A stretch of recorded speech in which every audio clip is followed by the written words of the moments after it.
Are you a real fan of Shy Talk? If you said yes, then why aren't you signed up to Headstuff Plus? This summer, level up to super fan status and unlock weekly bonus episodes and ad-free listening. Whether you're exploring historic cities and their cultures or just unwinding in your garden this summer, Shy Talk offers the perfect companion listen. Go to headstuffpodcast.com and use the code SUMMER to get your first month for just €1 plus VAT. How many discounts does USAA Auto Insurance offer? Too many to say here. Multi-vehicle discount, safe driver discount, new vehicle discount, storage discount, legacy. How many discounts will you stack up? Visit USAA.com/auto discounts. Restrictions apply.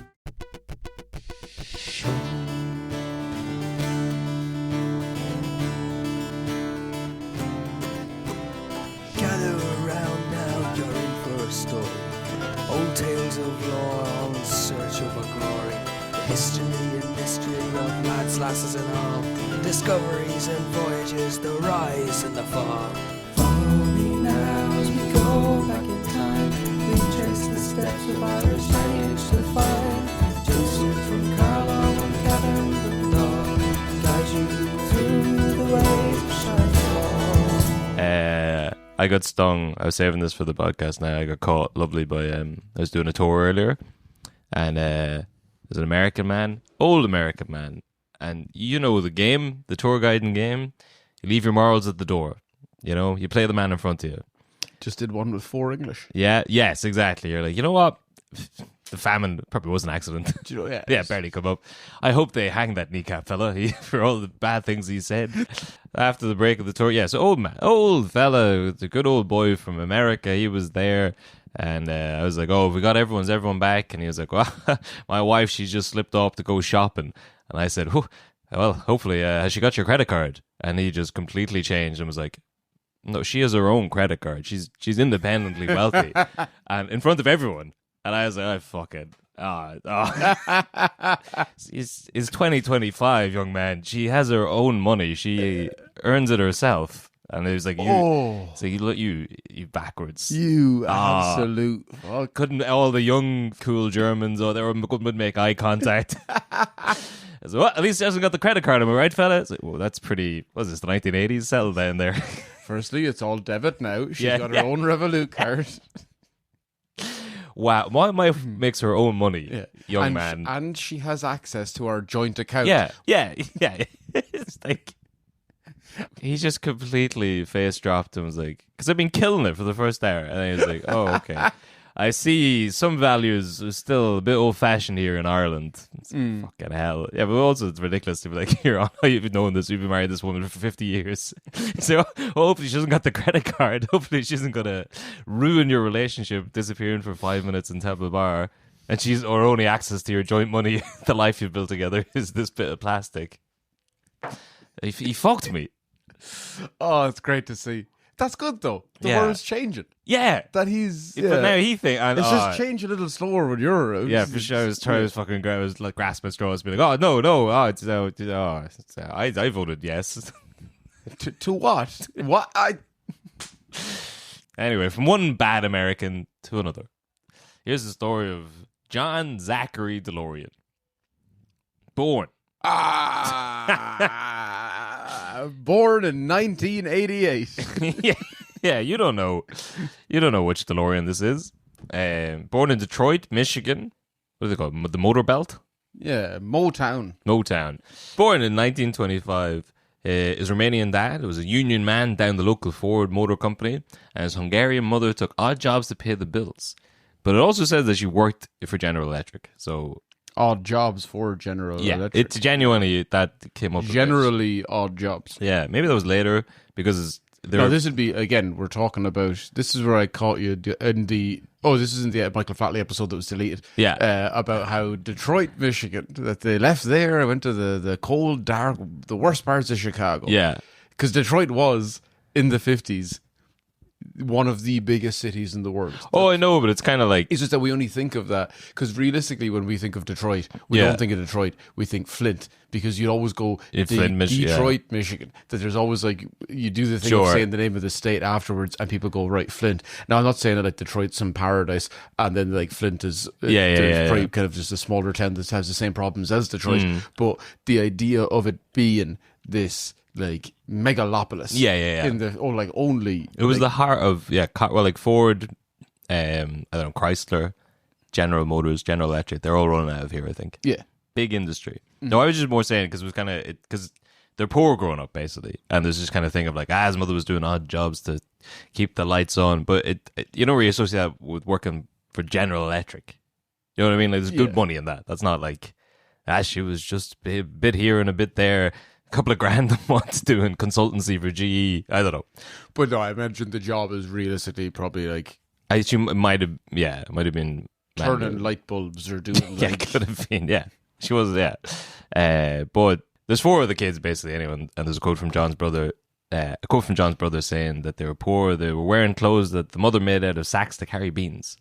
The bean sack kids. I suppose is also during the like Great Depression and stuff. But he's a smart kid, John. So you think the next family down the road's going, they used to have beans. They used to have beans. Boy, isn't it lucky for some. Here I am wearing a barrel. Oh, a barrel? They used to have barrels. I could have had anything in it. He was a smart kid in school. He ran track as well, a fast kid. And he won a scholarship to attend college at Lawrence Technical Institute. Things weren't good at home, though. His dad would go through violent and erratic phases, and his mom brought the 4 of them to live in LA with her sister for, I'd read months at a time, maybe like a year at a time, so a lot of moving around. LA being the other side of the country, I suppose. But John described his father as a brooding, angry man, bitter and unfulfilled, and said he was afraid of becoming like him. This is his motivation. But the couple divorced in 1942, and John was about 17. I didn't see much of his dad after But even that. still there, he's given him somewhat of a positive description. That he was, brooding, angry, bitter, and unfulfilled. Brooding? Yeah. You're saying brooding? Yeah. You had me at brooding. Yeah, I think this is, 20th century male speak for like, he beat the shit out of my mom. Yeah. Yeah. God. Yeah. But he didn't see much of his dad after the divorce, partially because it was time for war. He gets drafted into World War II.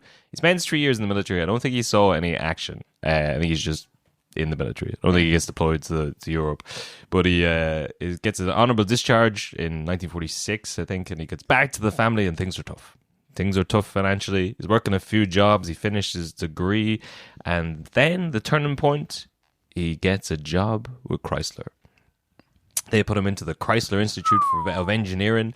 And from there, he's on the fast track. He's track. That's what cars would be on. There'll be a bit of car talk in this.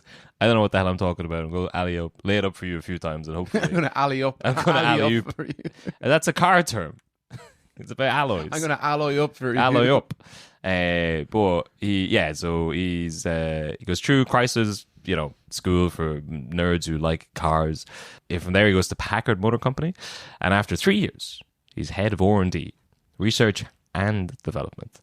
Packard focused on high-end, precisely engineered luxury cars, while the other 3, which I think are Ford, General Motors, and Chrysler, although Chrysler's a part of GM, I don't know, the big 3 anyway in cars, they were all producing boring, affordable, mainstream cars. But he doesn't know time for. He wants cool cars. He wants to be making flashy cars. But from Packard, he's poached by GM. He goes into General Motors. It's there he gets credited with creating...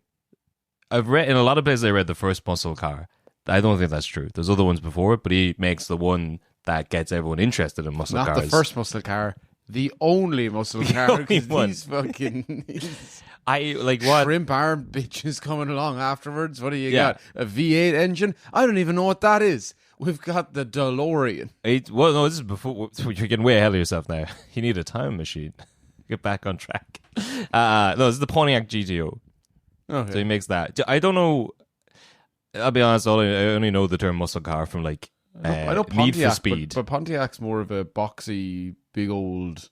Not when he gets his hands on it. Oh, He's made the Pontiac it's a GT. So you said yes. That's going to be GTO is but there's the Firebird he makes a little bit after this. Some of the cooler Pontiacs I only know the term muscle car from like Need for Speed. Fast and Furious. Yeah. And a muscle car, I think, is defined as, well, a high-performance American automobile, typically a two-door coupe with a powerful engine designed for speed and acceleration. Yes. So he invents... Doesn't handle corners or marriages very well. Well, it's what you get after your marriage. When it's failing, you get yourself a Pontiac. Pontiac. Listen, I don't have to know what names cars have. I shouldn't have written this story. But there's a few from the 50s, I think, but this is like the one that gets everyone interested. All you need to know is when I moved to Texas. Yeah. And everyone told me everything's bigger in Texas. And it is barely, I guess. Slightly. Yeah. Food is, granted, food, probably like 30% bigger. Yeah. Pints, smaller. Yes. Penises, way smaller. Oh, yeah. At least it was when I was there. But the average drop. I did see a guy who was in the first week get out of a truck. Yeah. And kick down a ladder. Yeah. And he came out, he looked like Hank Hill's dad. Yeah. But he was like, that's my driving vehicle. Yeah. He called it his driving vehicle. As opposed to what? His cruising vehicle. Yeah. They love cars. They want big, slow things that can't move. It's just a show of American industry. Make it straight big. lines. Yeah. Wide. Yeah. But this is, he builds it fast, I think. To be honest, I don't know. 6.4 litre engine, V8 engine, 325 horsepower, 0 to 60 in just over 6 seconds. That doesn't sound great. Well, that's over a... I mean, this is whatever the fucking... It looks cool, though. He's designing nice cars. He's not interested in the boring cars that the other companies are making, even though he's working for the big man now. He's heading up the Pontiac division. And at 40, he's broken the record for the youngest division head at GM. But he wasn't like those other division heads, those stuffed shirts. There's some quote from him where he says, the 14th floor was the big executive floor at GM. It's just about the most boring damn thing in the world. His theory was no one knows more about the broom than the janitor. Find out which guys are competent and get the hell out of the way. I'm not really sure. No one knows more about the broom than the janitor? Yeah. Yeah, I guess he's like, you don't need board. Like, they're all up on the fucking 14th floor in this building, pushing pencils around and looking at... But they don't know. They don't know what people want. Go talk to the mechanics. Exactly. The guys who can't afford to buy a car, that'll tell you what people want. This is... part of this story is the inspiration for the Simpsons episode where Homer designs the car. I was going to it's say, just that. Yeah. It's like these fucking eggheads don't know how to make a car. Yeah, but realistically, continue. Because my guess would be if you were to ask all the lads down on the floor, you get something that a load of lads down on the floor want. Mm-hmm. That's not necessarily something that's going to sell. Well...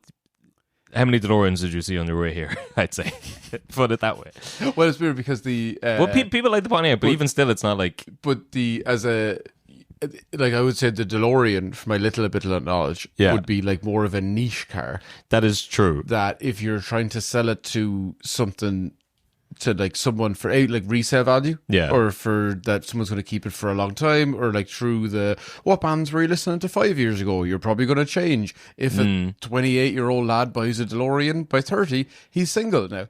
He's not allowed to see his kids anymore. You get them on the weekends. Doesn't need them. He's got who the needs DeLorean. Weekends when you've got the past? Yeah, exactly.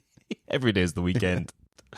But yeah, I guess even the Pontiac now. Middle-aged men want to buy them and polish them and shine them up. I think there's one downstairs in the basement here.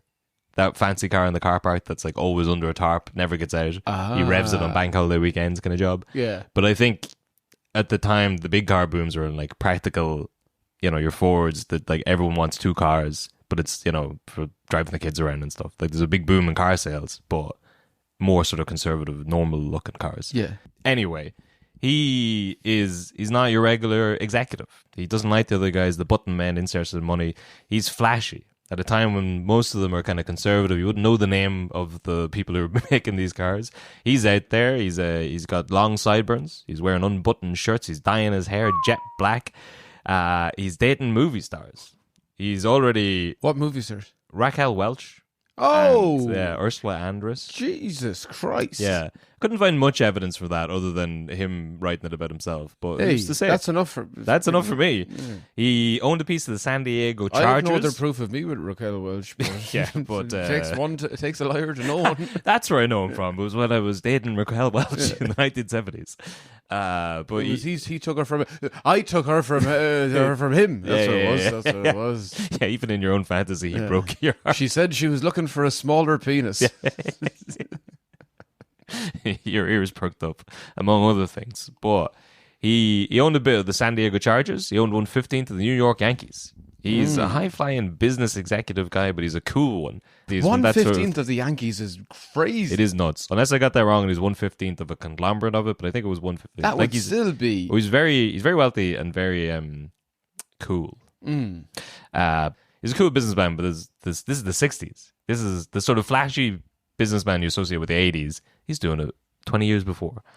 But GM has experienced like revenue declines in the 60s, but the Pontiac still remains highly profitable.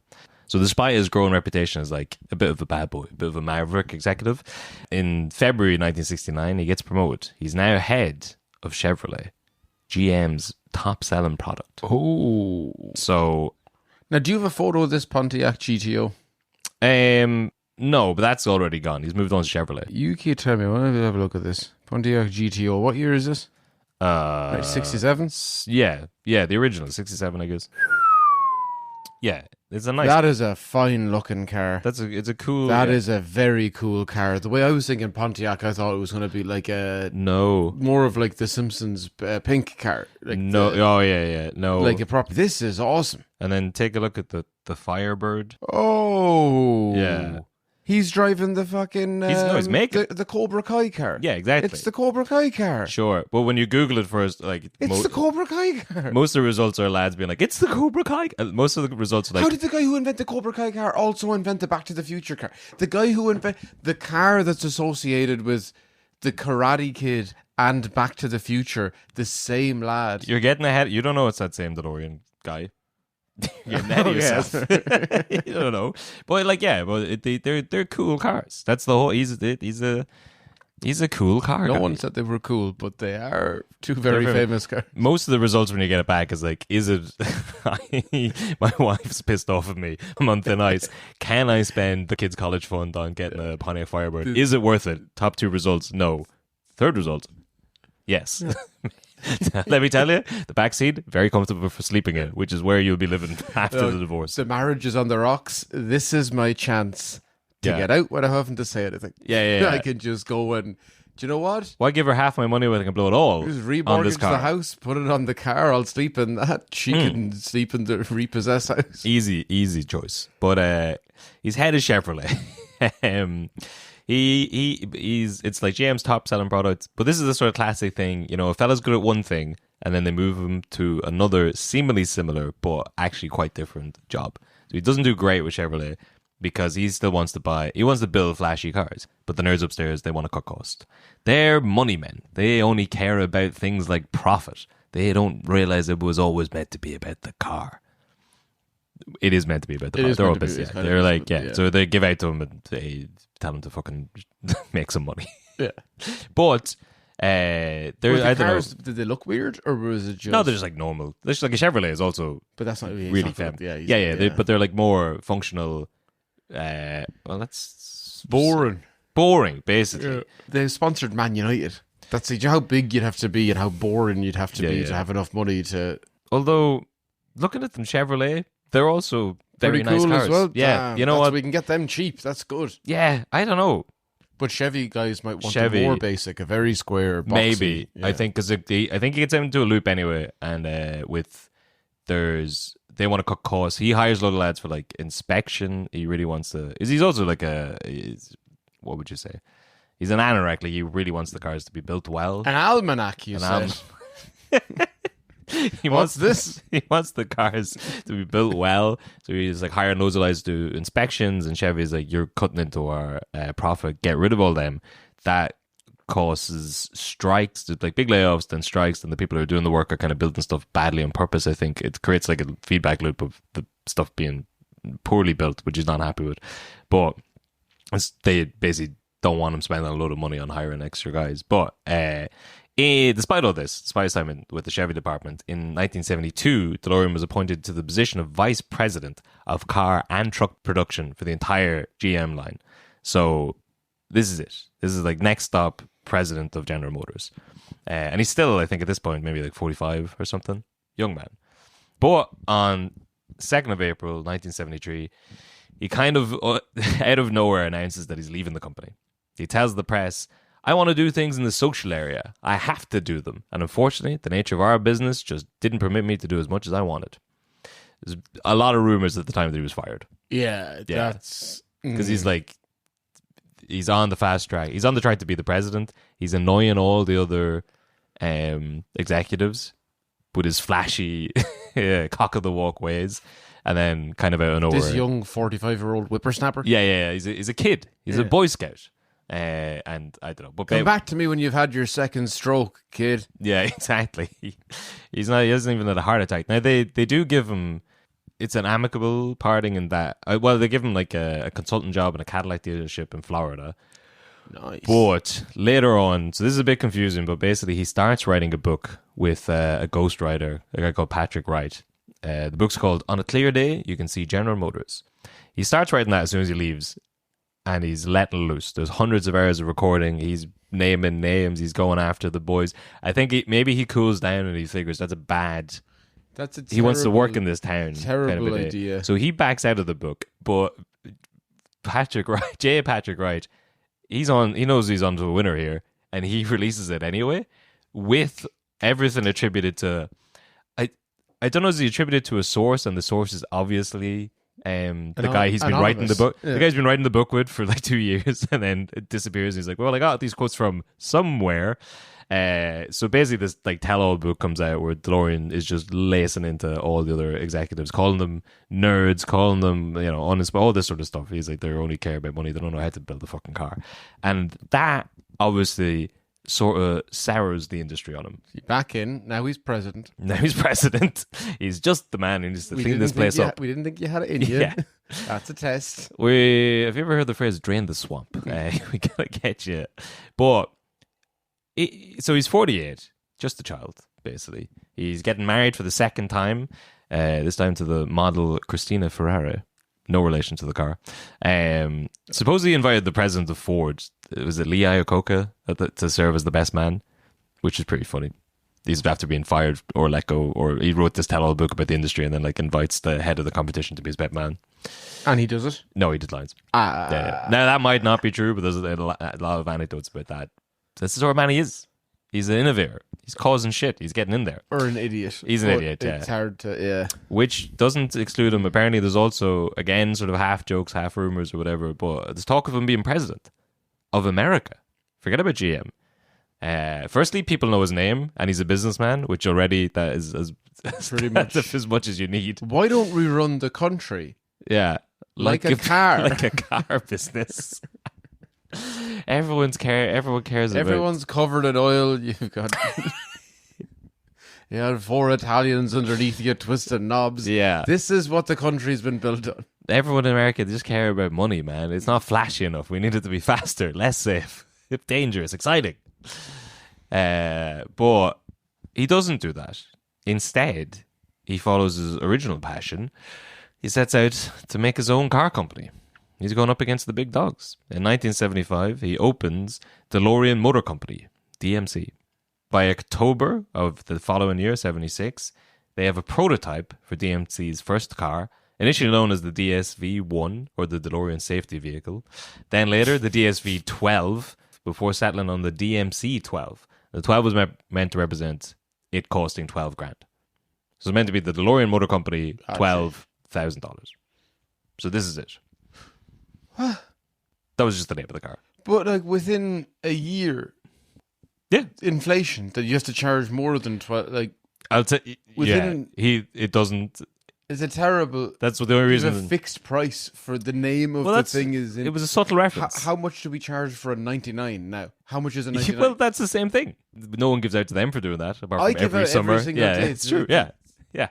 to a child who didn't live in the time when a 99 costs a 99. Yeah. I'm screaming at them going, they're like, yeah, look, I get it, man. Do you know why this is called the 99? No, I remember when I was growing up, it used to be 150 as well. But fucking... Do you know why this is called the 99? I don't know, is it from 1999? Like some old piece of shit? It's like, you fucking kill you, kid. Was that when Ireland won Italian 99? Italian 99. Yeah, it's a bad idea. That's why I wrote into this, because it was a stupid idea to put the price, a reference to the price of the machine into the machine name. But this is it. This is the DeLorean. This is the beginnings of the DeLorean that we know and love. It's got the gull wing doors. Yes. And it's sort the of... Lamborghini no, because Lamborghini goes... Yes. This is an audio medium. I should have went vertical, not out. Out, yeah, exactly. But they've got the prototype. They've got the design. They've got... Terrible idea. Yeah. That when you think about where you could park. Yeah. But he's not thinking about men that need to worry about You need a giant garage, firstly. You can't really drive it. Oh, you're dead right. Public. And by buying a car that doesn't have giant expandable wings, that means that you're saying to yourself subliminally, subliminally, I don't think I'm ever going to own a garage that would allow me to park that car in it, which is a loser's mentality. Yeah, exactly. What you do is buy the car first, sleep in that. Yeah, until you get the garage. Yeah. And then eventually you get the garage. Now you've got a roof over your head. Start looking for a house. There. Yeah, that's the plan. You're thinking, you're small mind. What are you thinking? Like, what if I bump into someone when I'm part of the car park in Lidl? You don't deserve this car. Yeah. Get the fuck out of this car. You're not going to be eating in Lidl for a long time. Yeah, don't worry about that, kid. You're going to be broke. Because that 12 in the front of the name, forget about that. We'll talk about that in a little bit, but basically, he's got the idea, he's got the prototype, he's got the company, but he doesn't have anywhere to actually build the thing. And he's looking around for suitable spots. There's no love for him really in America. There's no love nor money because he pissed off everyone in the industry with his book, and he's struggling to get financing. They say that he does raise some money from like his celebrity friends, Johnny Carson, Sammy Davis Jr., Roy Cohn, amongst others. Supposedly, he gets a bit of a whip around there, but he needs more, a lot more. And who has money, Jason? Michael Flatley. That's right. The Northern Ireland British government. He looks further afield and he finds a little place called Dunmurry, Belfast, Northern Ireland. The North is about a decade into the troubles at this point. This is like the late 70s, early 80s. And mass unemployment as a side effect of this. Obviously, a lot of businesses have left and not a lot of new business coming in. West Belfast in particular, 30% unemployment rate at the time. There's some great footage of the Dole office with like, it looks like an army barracks. It just has like fencing and electric like wire all around the place.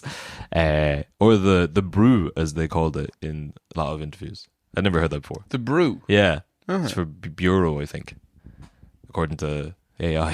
It's bureau. I don't know. Also, I watched documentary, I watched footage of them, coming in and out of the DeLorean factory, and half the comments underneath are like, what language are they speaking? I can't understand a word. But anyway, big mass unemployment, big issue, and the government, the UK government, via the Northern Ireland Development Agency, is basically offering a lot of money if you come and do literally anything in the North. Get these fellas working.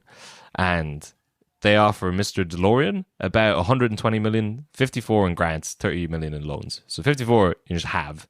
Ooh. 30, give us back when you can. But a lot of money to come over and bring jobs to the areas. In the 8? Oh, yeah. That's so much money. Oh, crazy money. He reckons it's about 80% of what he needs to like start and like build the factory, get everyone employed, and get the car out. And build the factory before even build the car. He's the whole thing from scratch. Build the factory. There's nothing. Right. It's not like, hey, we've got this disused car factory or one that's using something else. Yeah. I heard you're having a tough time. You're a famous person who knows it and you wants to build cars. We've got a place. This works for both of us. Yeah. No, they're going in, build a factory for a product that doesn't exist yet. The product doesn't exist. Also, with a man who's been blacklisted. Yes. And the last time you've had transportation vehicles been produced in the city? Never. Well, no. What was being made there? Let's just say if the DeLorean was to fly, Yeah. there was something else that was built. There's been a few flying cars that around. would have sank. Oh, yeah. Well, okay. That's not a car. That's a different... I didn't say car. That's just the last thing they ever built. Yeah. Yeah, okay. Fair. I thought you were just talking about car bombs. There were a lot of cars going up in the air around that time. Oh, so like you did The Titanic. You had half of Belfast employed building the Titanic. That sank. Yes. Most people don't want to go near the place anymore. 70 years have passed. People mostly forgot about that, apart from in literally half of the things I've seen written about this. People that made that comparison. Yes, that's fair. They've gone from one disaster, you keep your head down for 70 years, a second disaster. But there's also a bigger issue, I suppose, that none of these men know how to make cars. So again, if you set it up around Detroit, around this, like, you know, the car cities, everyone knows, you know, they're all grown up working in manufacturing. There's a streamline through the universities to get engineers. People know all this sort of stuff. Not such the case in Dunmurry at the time, but the deal was done. He gets the grant money. Renault was contracted to build the factory, and in August 1980, they opened the DeLorean factory in Dunmurry, creating about 2,500 jobs, I think, at the height of it, for both Catholic and Protestants, is the main thing. So everyone's getting a bit. Dunmurry, coincidentally, Bobby Sands' hometown. Everyone's getting a bit. Now, granted, the Protestants are getting about 80% more of the bit. Oh, yeah. Well, they're obviously in managerial positions. She couldn't trust the Catholics. No. Well, it's the Guinness factory rules. Do you want another Titanic? Yeah, exactly. They're the ones that fucking... There's 18 million dead Catholics buried under this museum. But coincidentally, Dunmurry, Bobby Sands' hometown. 2 months after the factory opens, hunger strike starts. But... that barely comes up in any of this coverage, but just be aware that's happening in the background. So the engine is made by Renault. The engine for the DeLorean is designed by Renault. And there's a heavy input from Lotus and its head, Colin Chapman, in designing the chassis and the bodywork details. Okay. Do you know much about or anything about Lotus Chapman? I know Lotus Elise. The car, yes, was also in the vein of DeLorean. It's mental looking, and just clearly only lads who had way too much money who wanted the weird looking thing. Sure, but it's like, because I don't know if those, we should Google it now. But like, have they kept their value over the years? Because if you buy like an Aston Martin, like 30 years later, probably still worth a lot of money. It's like the like Rolexes of watches. Oh yeah, it costs an awful lot, but when you try and sell that, that's still going to be worth money. Yeah. It's like an iPhone versus a Google Pixel or something like that, where you go like, oh no, the most famous name that everyone in the world uses, that will still be worth a fair bit of money. Do you reckon, when we start hitting 40s and 50s and lads that have failed in marriages, they'll be like just paying way over the odds for like an iPod Shuffle? Yeah. There's a giant block of it. Oh, let me get a phone call on the iPhone 4. Back when things were good, I was young, I had hair. Back when she used to talk to me. Your wife isn't talking to you. Not her. Not her. You fucking. I would mention that name. Back when I was getting radiated by this block of a phone, 4 MP3s it would hold. But he's the fella. Mainly, I suppose, for this, Chapman is associated with like racing. The Lotus Formula 1 team. Right? Yeah. But I think he comes up a little bit later on. It's kind of funny, but basically, I think he's another kind of. He's a disruptor. He's like DeLorean. He's making weird cars that are focused on pure speed, and he is heavily involved with the design side of making this car. Mm-hmm. But production begins December 1980. First car rolls out January 1981, January 21st.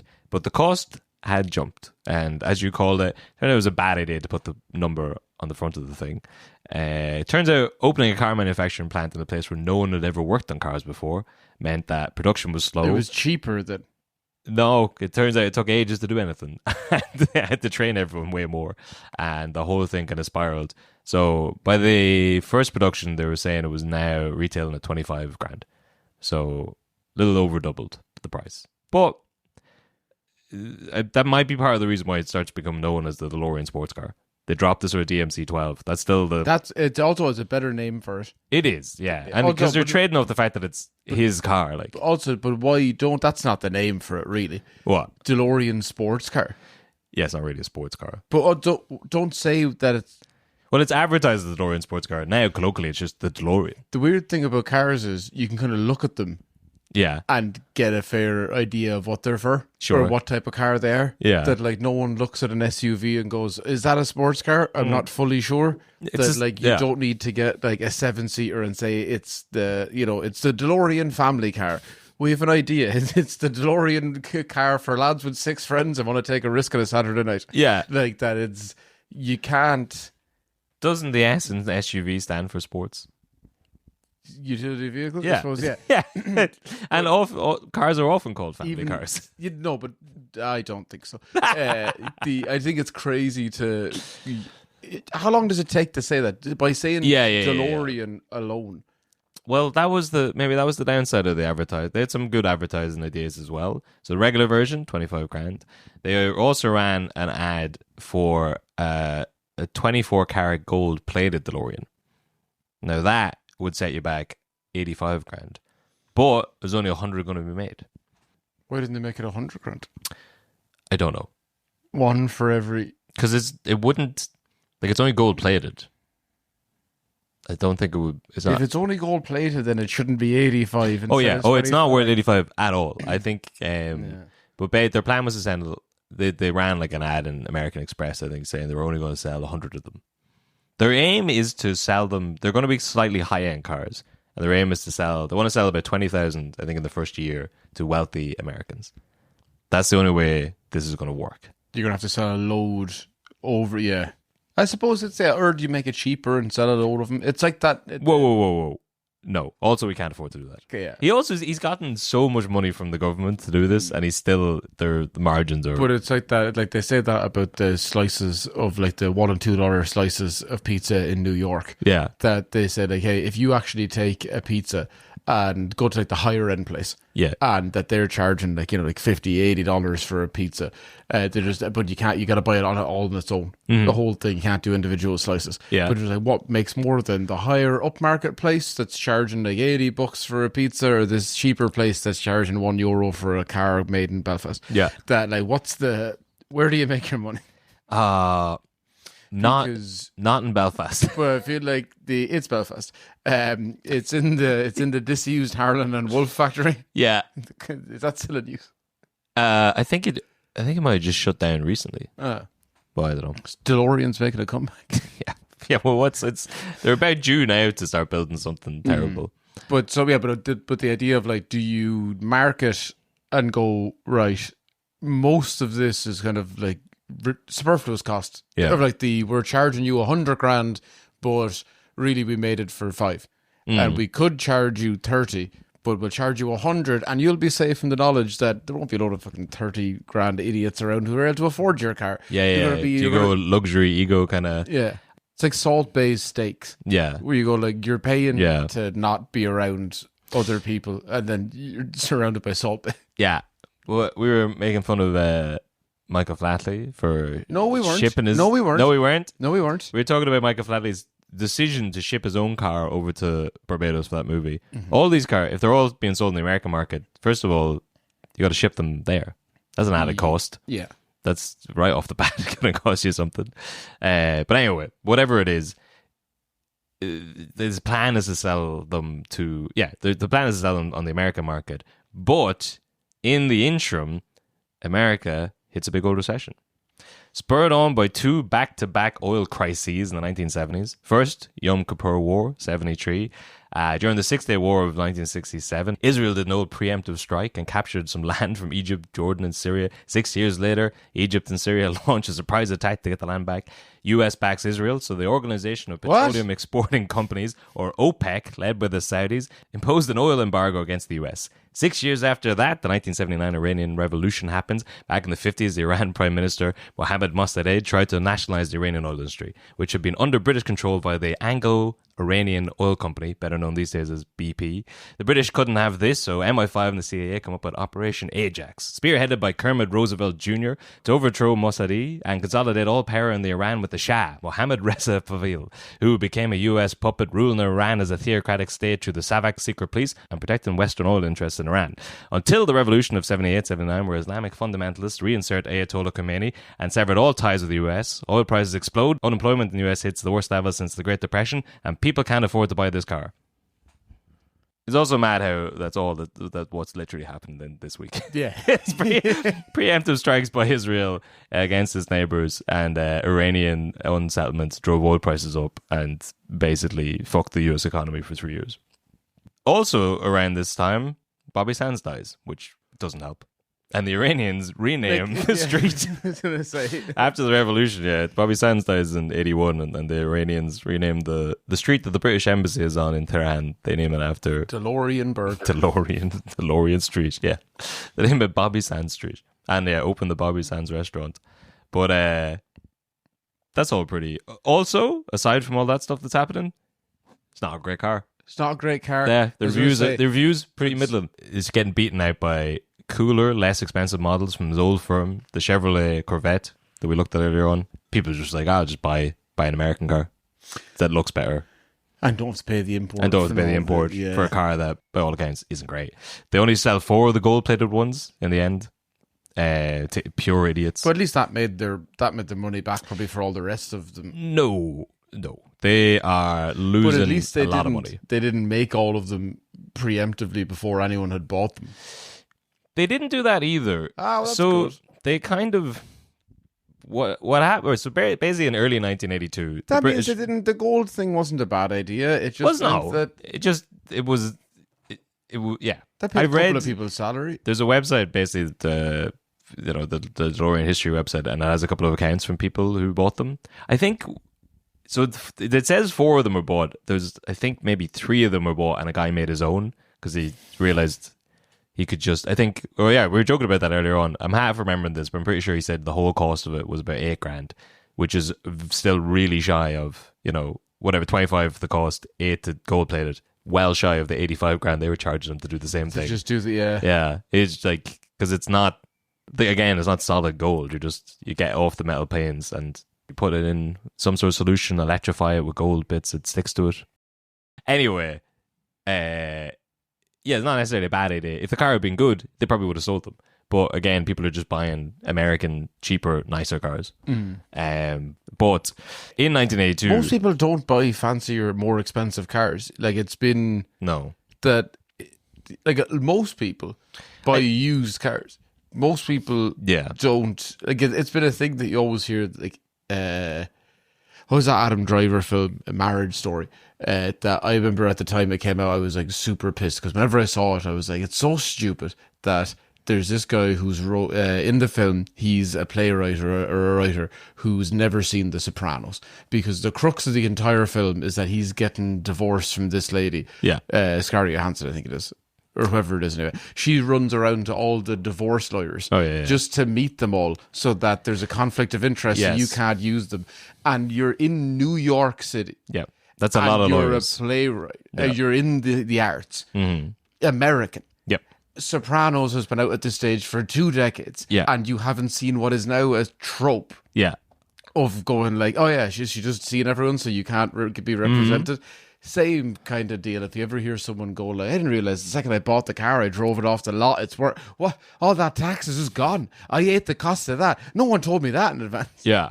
Anytime you ever hear someone complain about something like that, you're like, right, you're an idiot. Yeah. Well, I mean, anyone, again, from reading the stories of the guys who bought the gold-plated DeLorean. Yeah. How much were they charging? It definitely isn't 3 times the cost of the driving vehicle. To contemplate it in gold. Yeah. I saw there was a lad a couple of years ago, it was probably around college time or just after, down in HMV. That's why I know it is a long time ago, because HMV existed. Sure. And I went down at Christmas time, I was getting whatever, and there was some lad asking for the Dr. Dre Beats. Now, do they still make those, or am I showing my age? I don't know. No, almost definitely not. Yeah. So he was, he wanted a pair of Beats, right? And he wanted the blackout ones. Yeah. And he wanted the detox ones. The only difference between those and the ones he had on his head right there and then as he was trying them out in the shop was that the little white, the B, went from dark grey to fully blacked out.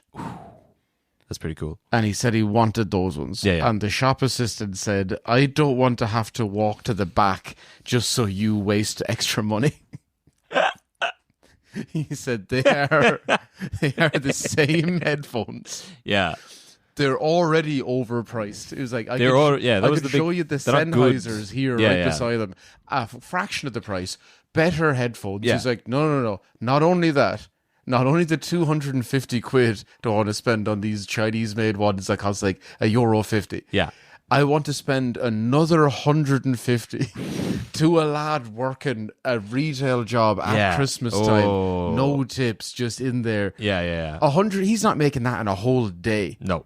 And he just wants to spend that just to black out the grey of the beat. But if you're buying Beats, you were buying them purely for this. So it may as well. Look, because it's not going to sound great. So you may as well just spend the extra. You're buying the DeLorean. It doesn't drive great. You may as well double down, get the gold plate. It's not even turned on. It does. Yeah, it doesn't make any sense. But whatever, all these factors, all this stuff, in early 1982, the British government discovers that DeLorean had only built about 8,500 cars. So the plan was to sell 20 something in the first year. They only made 8.5. About half of them were still on the lot, unsold. Oh. Yeah. They were 170 million in debt. And the Dunmurry factory gets put into receivership. If you want to support this podcast and get a full ad-free episode, sign up to Headstuff Plus. Hey, it's Paris. You know I love sparkly things, right? Like stars. Duh. And thanks to Hilton and AutoCamp, I just slept under them. Picture me, serving looks by the fire outside my luxurious Airstream, making s'mores with the kids, while a national park is our backdrop. The great outdoors meets Hilton hospitality. That's hot. Explore all the new ways to stay at Hilton.com. Hilton for the stay.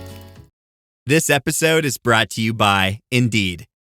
When your computer breaks, you don't wait for it to magically start working again. You fix the problem. So why wait to hire the people your company desperately needs? Use Indeed's sponsored jobs to hire top talent fast. And even better, you only pay for results. There's no need to wait. Speed up your hiring with a $75 sponsored job credit at Indeed.com/podcast. Terms and conditions apply. So this is only about, February, so a year after the first one's put out. The British government takes a look and says, you're fucking about here, lad. You're under receivership. Again, there's massive delays because they have to train everybody. It was a bad idea to build it there, probably. But terrible idea to build it there, but surely all the training was done before they even... No, because the whole turnaround is pretty quick. They opened the factory in October. I suppose they do the deal in 78. They opened the factory in October, and then the first one is out in January. But there wouldn't have been that much time for like hands-on training. I suppose you could be sending lads. Right, so less than 6 months by the time they opened the factory, the first one's out. Yeah, I think so. Right, I think so that's you're telling me that they had more time than Riverdance? Yeah, that's true. That another, which is maybe if they hadn't had another little Michael while. Flatley wrote 2 shows in the space of a year. But the British government, they spent a lot of money on this, so they want sort of eyes on the ground. They put it into receivership. They're having a look at it. Maybe if it had a little bit more time, a little bit more money, a little more investment. You say 88 miles an hour. That's more of a construct.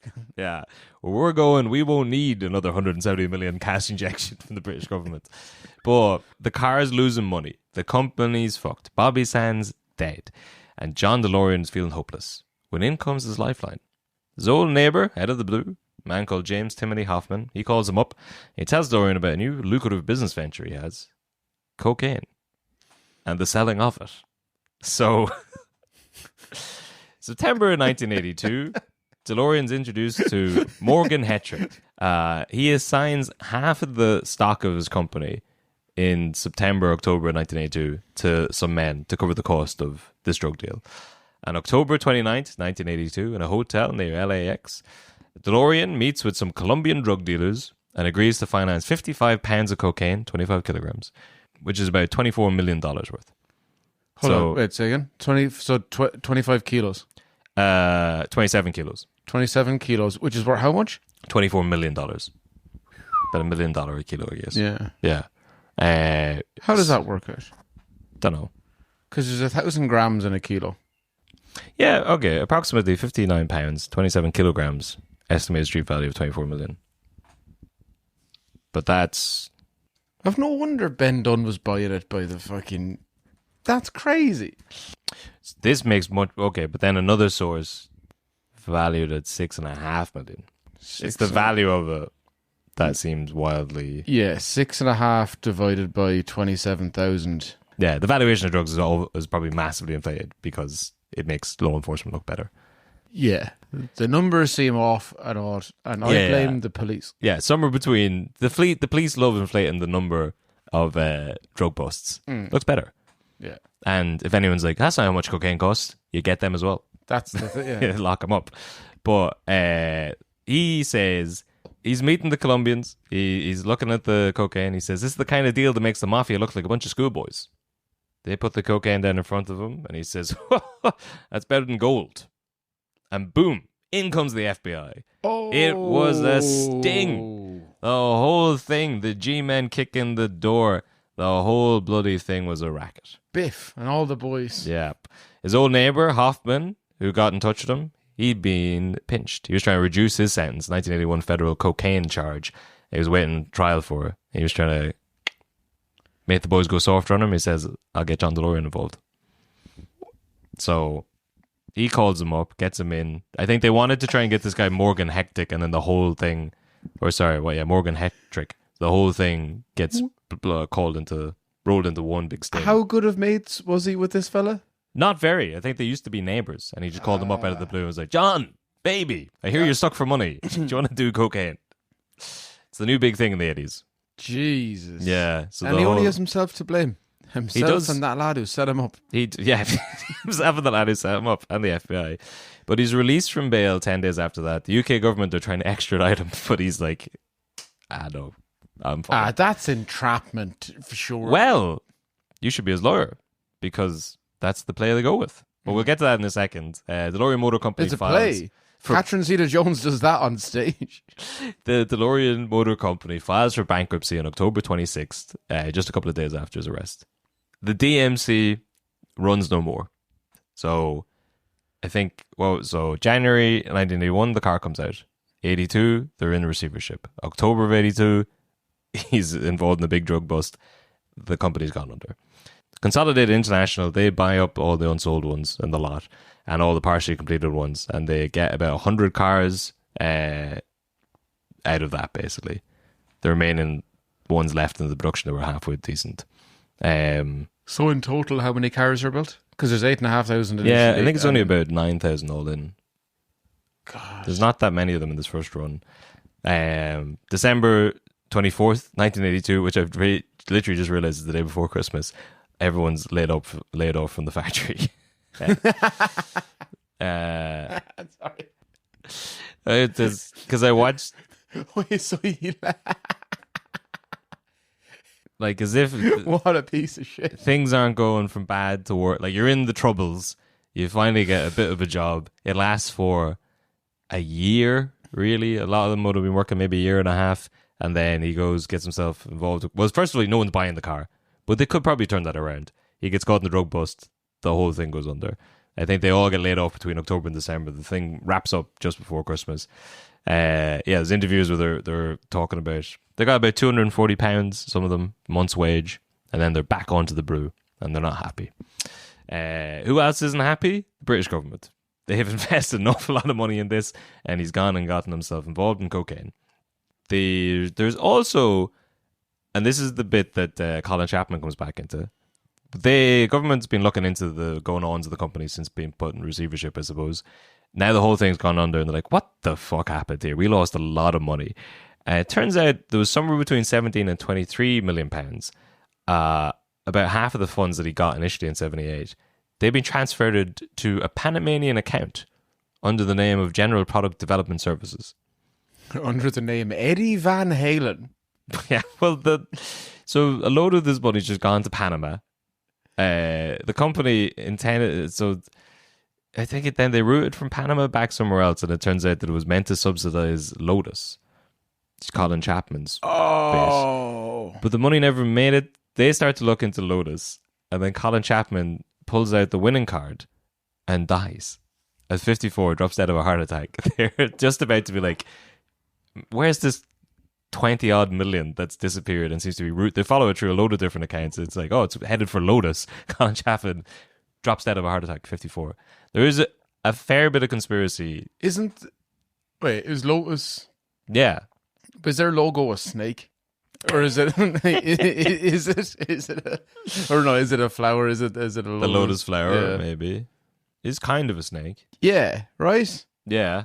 That's funny. That is funny. It's like that I'm going to give my money to a literal snake. Yeah. Well, no, I mean... They didn't maybe. know, yeah. They didn't know, but it could have been... To be that evil, to be like, I'm going to pilfer this money, send it down, like, back and forth channels where they can't get... stealing money off the British government. Yeah. So that he can get his friend's car company back up and going again. It's pretty funny. It's pretty funny. I think it's very funny. It's very funny. But for the logo of that company to be a snake. Yeah. To be a green snake. Yeah. That's class.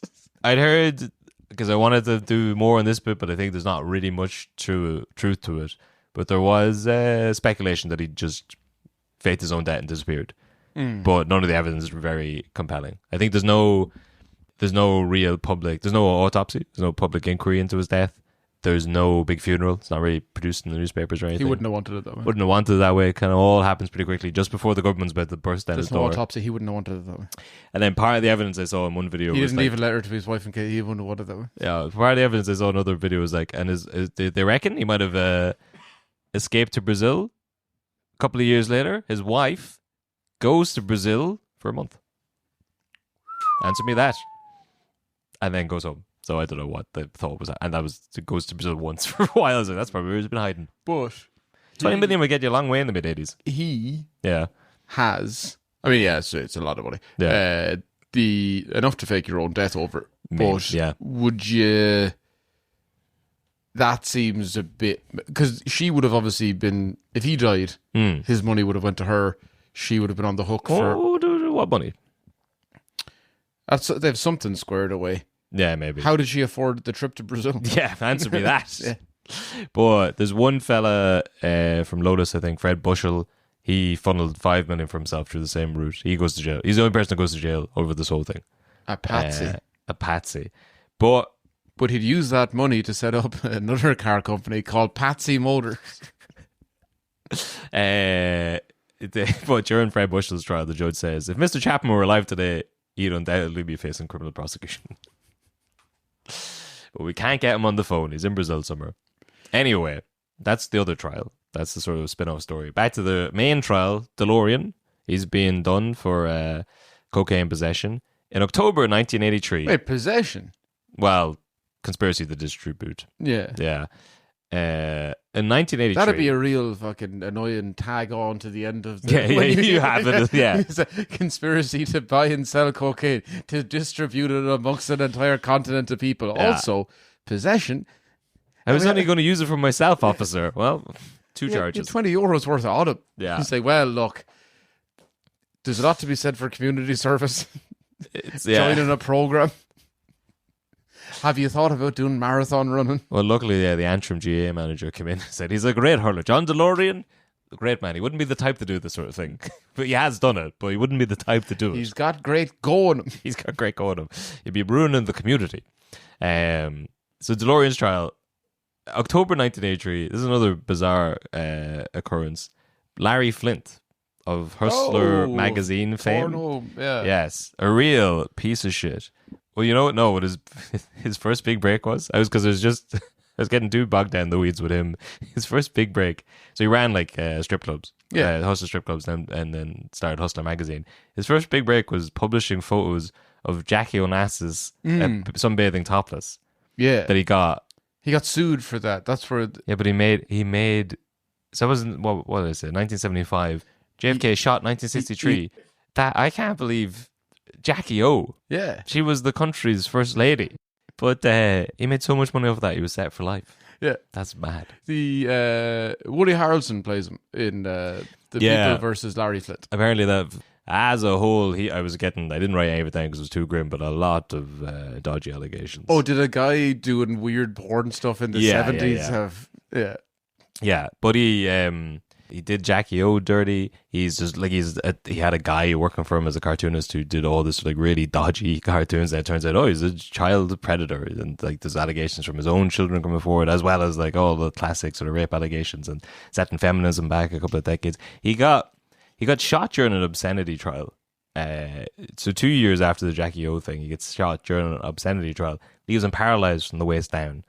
Years later, they catch the guy responsible for shooting them. And this is like during the obscenity trial, after Jackie O, all this sort of stuff. The guy shooting them did it because he saw an interracial couple in Hustler. And he was a white supremacist.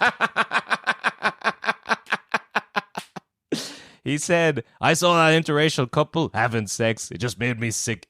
I threw that in that magazine and I thought, I'm going to kill that guy. Where's the morality? Yeah. This country used to mean something. This is the country where you can photograph the wife of a dead president. He did what now? Topless. Like, that's so insane. There's no, who do you root for in that situation, But aside from all that, it's crazy. So that he gets shot in 1978, I think. So he's paralyzed from 1978. He's a big freedom of speech guy, big First Amendment guy. Apart from when anyone, his daughter say, comes forward with allegations, then not so much free speech. But he loves pissing off the government and bringing First Amendment cases against them. I think he thinks the guy who shot him before he gets caught, he thinks it's like a MK Ultra CIA job. He blames the government for doing it. So he doesn't like the FBI, he doesn't like CIA.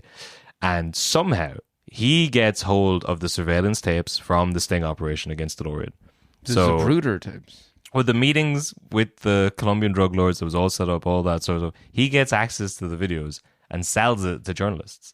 So it's played on 60 Minutes. So that's where fair play to you, Larry. That's where the quotes of him being like, it's better than gold. You can see it all. The boys. Yeah, but then, so it muddies the water. I'd somehow, between, because everyone sees it, it goes all over the place. And somewhere between that and then it turns out that, yeah, as you said, so initially I think when it goes into court, Hoffman says that DeLorean approached him about cocaine. Then it comes out in the wash that he rang DeLorean.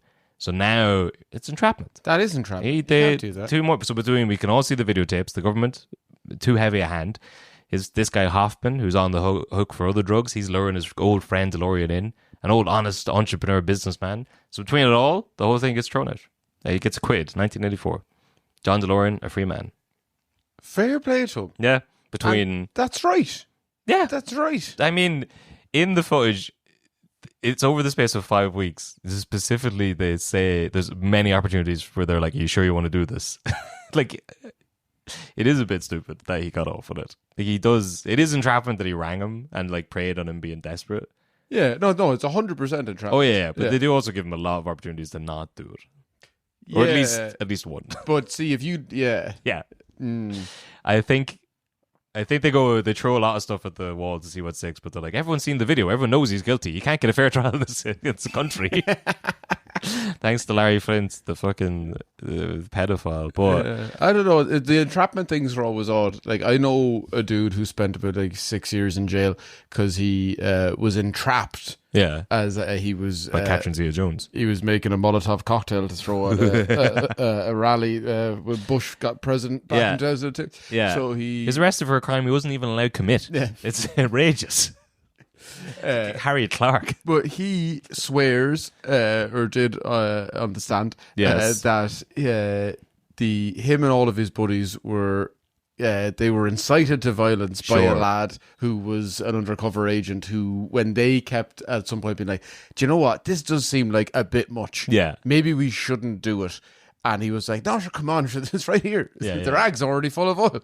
Just hold this for a second. And they never threw it. Yeah. But he did go down. Yeah. 6 years. A lot of years. At least 4. Enough to make him... But so it does. You can't be tricking lads in. No, and you're preying on, like, he's in a vulnerable state. He's lost a lot of money. Yeah, you can't be ringing up lads and be like, "Do you want to make money on cocaine?" Yeah. Well, apparently you can't. because he does. You shouldn't do that. You shouldn't nudge people towards crime. That's the game. It's cops and robbers. But right? if people are if people are on the edge and they're in a vulnerable situation, and you know that what you do is try and push them into crime and make them criminals, that is scum behavior. Instead of knowing that they're vulnerable and be like, we'll help you out. Yeah. We'll buy your stupid cars. The US government will give you money. Now send them to Iraq. This is just like how they got Tony Montana, and it wasn't right then. That's not right now. Right but he walks free man. 1984, he's out a free man. The same year, the designer of the DeLorean, Giugiaro, Italian guy, I assume. He gets a Lifetime Achievement Award for design. So things are on the up and up. I think maybe unrelated to the car, because he designs a lot of things. But people are starting to, because he's come out of the controversy. He's come out the other side of free man. Dunmurray, the Northern Ireland, people forget about the 1984. What's even happening? Who cares? That's all done with. He's not going back to the UK. He's not pressing any charges there. Colin Chapman's dead. It's a new clean slate. 1985, Back to the Future. The year after, they need a car. They need a futuristic looking car. They need a gull-winged behemoth of a vehicle that no one's driving. The DeLorean becomes the car of the future. Hell of a run for him. Hell of a run. Tell me this, because I've always thought about asking this. I didn't realize it was so close to the production that the production of the car by the time it goes. 81, the car's made. 82, the place is in receivership. He's arrested for drugs. Late 82, 83, the whole company shut down. The whole thing's gone. Massive fiasco. The British government's looking for all of its money. Money's been shipped off to Panamania. Fucking 84, Larry Flint's coming out of the woodwork showing that he was entrapped. And that's the year they're filming it. Yeah, it's so the year after it comes out, which means that it's already been filmed the year before. Yeah. So it's like while Larry Flint is doing, they're like, oh, that's probably how they got tipped on to the idea of maybe, because I couldn't find, it doesn't, Larry Flint doesn't reveal where he gets the footage from, but maybe it was Zemeckis. I mean, this is everyone, the old Stanley Kubrick, Fate the Moon Landing, blah, blah, blah, that's old hat. Now, Robert Zemeckis leaked the DeLorean footage to Larry Flint to get him off so that he could have his car in the movie. Zemeckis leaked the Jackie O tapes to Larry Flint. Yeah, a little quid pro quo there. So yeah, Zemeckis, maybe. Just to round out some more Irish connections, because this was a little light, to be fair. Irish connections in Back to the Future. Doc Brown, initially, first scene or so, he gets in trouble, he's buying weapons from the Libyans, just like the IRA. Peas in a pod. Gaddafi, nice. Yeah. Just like the IRA, where the DeLorean was built by men in the IRA. Back to the Future 3, Marty meets his ancestors, Seamus and Maggie McFly. Two Irish immigrants, fresh off the boat to America. For some reason, Michael J. Fox plays both himself and the great-grandfather, I think, Seamus. Bit of camera trickery there. Seamus's wife, Maggie, is played by Leah Thompson, who plays Lorraine, Marty's mom. Which I kind of forgot. So in the first movie, there's all the stuff with, he goes back in time and his mom's trying to fuck him. Yeah. In the third movie... But that he has his dad is a character in that. Oh, yeah. It's that weird looking dude. Yeah, what's his name? Yeah, anyway. Yeah. But there's a whole thing about, isn't it weird that he goes back in time and his mom's trying to fuck him the whole time. In the third one... He goes back in time. And meet, his ancestors are him and his mom. And she's trying to fuck him. No, to be fair, she doesn't in this one. And his grandmother's no prairie. But she's already fucking him, because it's him as the husband. I don't know. Weird to go back to the incest well. Larry Flint just comes in. You do me a favor. Hey, Zemeckis, it's me. Back shots to the future. Yeah. But there you go. That's all the connections I could get. It's good. It's good. That's wild. It's a wild story. Because we all know DeLorean, Back to the Future, Northern Ireland. Kind of, We say we all know it. That's we've all kind of heard that, and every so often around Ireland. Have you seen a DeLorean in real life? Actually, no, I don't know. Really? Have you? Yeah. Like two or three. There's not that many of them. Do you know how, you know, my voice went really high there? Yeah. That's how you know I'm telling the truth. Oh, yeah. I saw one in a picture. No, I definitely have seen 2 or 3. It's the same as when you see... It shouldn't be the same as when you see a Ferrari or something mad around the country. Because you see an old Ferrari somewhere. Yeah. That it just means that some lad had 15 grand and nothing better to spend it on. Because, he's not spending 300 grand. But, it's like an old one that wasn't the fanciest one at the time. And it's like, I just wanted a Ferrari. But when you see a lad who... Because they exist. Like, they look it up on Dundee or adverts. I'm just going to check, actually, how much would it... Because there's thousands of them. And it wouldn't have been as big of a deal if they're all based here. But right after the production ends, it's in one of the most iconic films of the that was the question century. I wanted to ask then. So it didn't go back into production after they made the film? I don't think so. Well, certainly... So basically... after he gets exonerated or after he gets acquitted, they're like, "Are you going back into the car business, John?" And he's like, "Would you buy a used car off me?" Like, he's gone. Like, his reputation's in bits. That's fair. He never gets back, really. So he dies in March 2005. His younger brother Chuck DeLorean said, up until he passed away, he was working on radical concepts for cars. I got a car here for you. The doors go sideways. He said he had his financing almost in place. It's probably a lie, but anyway, his funeral was in Troy, Michigan, with his fourth wife, Sally, his 2 kids, brothers in attendance, and a motorcade of DeLorean DMC-12s leading the procession. Yes. That's what they sounded like as they were driving to. Yeah. Again, not a great car, but you know who does have one? And this will wrap up the sort of Irish connections for us. A young man called Patrick Keelty. And he went on to Top Gear to talk about his DeLorean. Clarkson's giving him shit, making fun of him. But Keelty has this to say about it. But the big news, of course, is that yesterday you bought a DeLorean.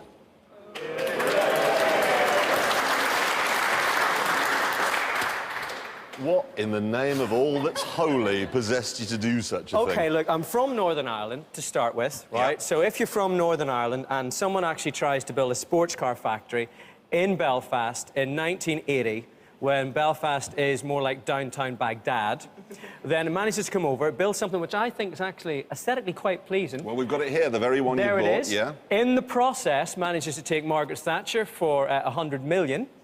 And still has time to end up in a hotel room with a suitcase full of snow that Alberta Tomba couldn't ski down. I think is a bit of a hero. For me. Yeah. Do you know what? He's not wrong. Why wasn't he his first guest on the Late Late? Well, he was dead. But he was dead about 15 years at that point. But I think that sums it up pretty well. Yeah. Yeah, he did it all for the lads. He did it for again, he left the money men. He could have been another suit in GM, could have been the president of GM, making boring cars for boring people. Mm-hmm. He went and he did it all. He made some and now he doesn't make cars for anyone. He made some mad fucking contraption in Belfast at a time when no one in the right mind would have went near the north. He lost a load of money, the government's money, which is pretty funny, and disappeared into a cloud of cocaine. Great stuff. Anyway, it's a great one. Yeah. We should have a plaque to him. There definitely is up there in Dunmurry. Bobby Sands, John DeLorean. You gotta know your history. All right, good luck. Shatter.